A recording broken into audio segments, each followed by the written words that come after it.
നീ പ്രസവിച്ചു പോയി, അല്ലെങ്കിൽ നിന്നെ പോലും ഞാൻ സമ്മതിക്കില്ലായിരുന്നു. ചേച്ചി പടിയാറിനകത്ത് വന്നാൽ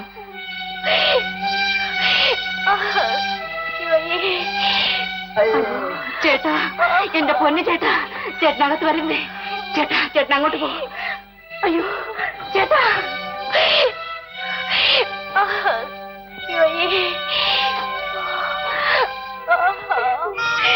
എന്റെ ഉമ്മേ,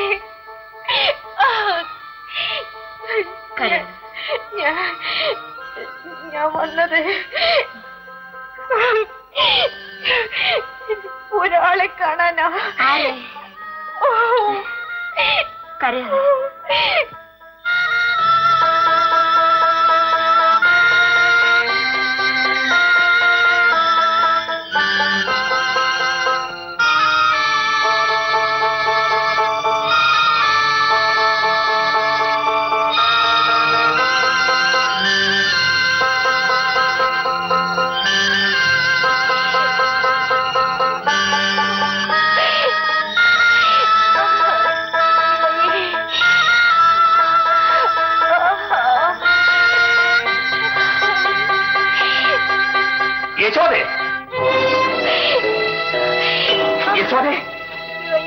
യശോദേ, എടി, ആ ശബ്ദം എനിക്ക് കേൾക്കാൻ വയ്യ.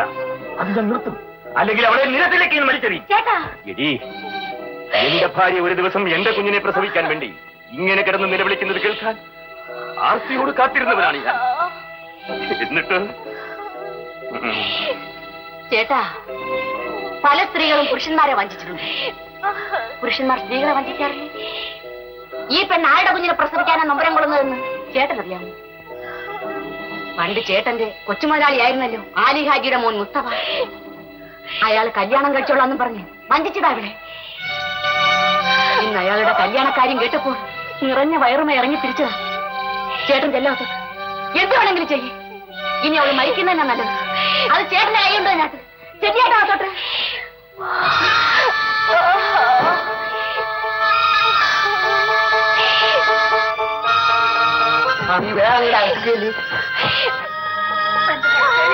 എന്റെ ഗുരുവായൂരപ്പ,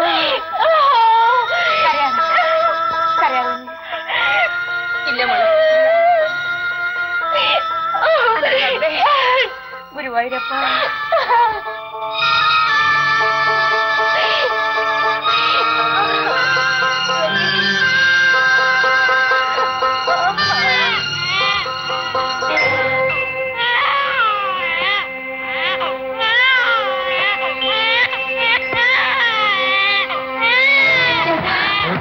അവള് മരിച്ചു.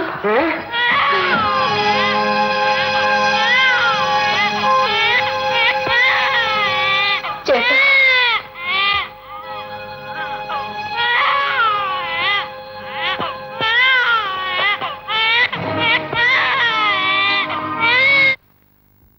ബ്രാൻകുട്ടി, ഓ, 500 റുപ്യുണ്ട്. ഉണ്ടാവും. നല്ല ആടുകളെ നോക്കി മേടിച്ചോ. ഓ, വേണേല് ആ ഇറച്ചിക്കാരൻ മൈമതിനെയും കൂട്ടിക്കോ. ഓ, അല്ലാ, ആ നീ മുസ്തഫാനെ ഒന്ന് ഇങ്ങോട്ട് വിളിക്ക്. ഓ, മുസ്തഫ, മോനെ മുസ്തഫോ, മോനെ മുസ്തഫ. എന്താ ദേ വാപ്പ വിളിക്കണുള്ളേ.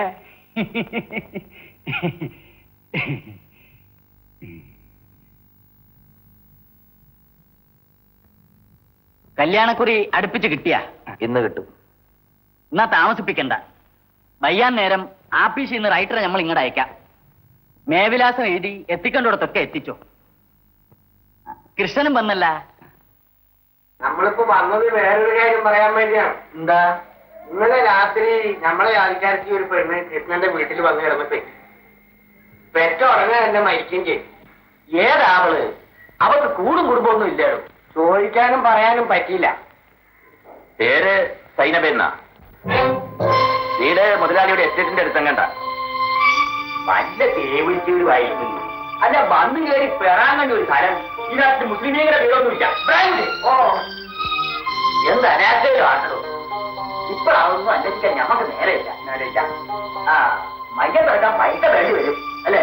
അതിനും വേണ്ടിയിട്ടാണ് വന്നത്. മയ്യത്ത് കുളിപ്പിക്കണത് എടുക്കണത് എവിടെ നിന്നാണ്? അത് ഞമ്മളെ പറയുന്നതാക്കാം. ആ കുട്ടി എന്താക്കി ആലോചിച്ചുകൊണ്ടിരിക്കുകയാണ്. അതൊക്കെ നമുക്ക് പിന്നീട് ആലോചിക്കാം. ഇപ്പൊ ഇത് നടക്കട്ടെ. മോനെ മുസ്തഫ, ഒരു 25 റുപ്യ അബ്ദലക്ക് കൊടുക്കും. അതിന്റെ കൂടെ ഇവിടെ വളരട്ടെ. അത്രയ്ക്ക് കേവലായിട്ട് അങ്ങോട്ട് പറഞ്ഞു കളയാലോ. അളിയിലെ കാര്യത്തിൽ ഗൗരവം അറിഞ്ഞൂടാത്തോണ്ടാ. എന്തോന്ന് ഗൗരവം? ഈ നാട്ടിലുള്ള ഇസ്ലാമികൾ ഇത് സമ്മതിക്കുമോ? വേണ്ട. നമുക്കൊരു കാര്യം ചെയ്തെങ്കിലോ, ഇതിനെ എത്തിങ്കാനയിലാക്കിയാലോ? എന്തൊരു കാര്യം? എത്തിങ്കാനെ ഈ അനാഥ കുട്ടികളൊക്കെ വളരുന്ന സ്ഥലമല്ലേ? ഓഹോ, എന്നാലേ ഇവൾക്ക് നാഥനുണ്ട്. ഞാനാണ് നാഥൻ. ഞാൻ വളർത്തും. എങ്ങനെ വളർത്തുന്നാണ്ടാ? ഒരു മനുഷ്യക്കുഞ്ഞിനെ വളർത്തുന്നത് പോലെ. ഇത് മനുഷ്യ കുഞ്ഞല്ല, പിന്നെ പട്ടിക്കുഞ്ഞാണോ? ഇതൊരു മുസ്ലിമിന്റെ കുഞ്ഞാണ്. മുസ്ലിം ആണെന്നുള്ളതിന് എന്താ തെളിവ്? അതിനെ പെറ്റതൊരു മുസ്ലിമാ. അവൾ രഹസ്യമായി പ്രസവിച്ച കുഞ്ഞിനെ ഈ വീട്ടിന്റെ പടിക്കൽ ഇട്ടേച്ച് പോയി. ആ കുഞ്ഞിന്റെ മുഖത്ത് നോക്കി ജാതി മതവും പറയാൻ ഒക്കുമോ നിങ്ങൾക്ക്? പക്ഷെങ്കിൽ ഇത് അങ്ങനെയുള്ള കാര്യമല്ലല്ലോ. ആ കുഞ്ഞിനെ വെച്ചോണ്ടിരിക്കുന്നത് എനിക്കിഷ്ടമല്ല, യശോദയ്ക്കും ഇഷ്ടമല്ല. എടാ, നീയും നിന്റെ ഭാര്യയും ഹിന്ദുക്കളാ. ഇവൻ മുസ്ലിം. മനുഷ്യത്വമില്ലാതെ സംസാരിക്കും. ഓ, നിനക്ക് ഇതൊന്നും ഇല്ലായിരിക്കും. ഉണ്ടടാ, ഉണ്ട്. ആദ്യം ഞാൻ മനുഷ്യനാ, പിന്നീട് ആ ജാതി മതവും ഒക്കെ. നിങ്ങൾക്ക് നേരെ മറിച്ച്. പക്ഷേ കൃഷ്ണന്റെ ഭാഗത്തെ ആളെ കിട്ടില്ല.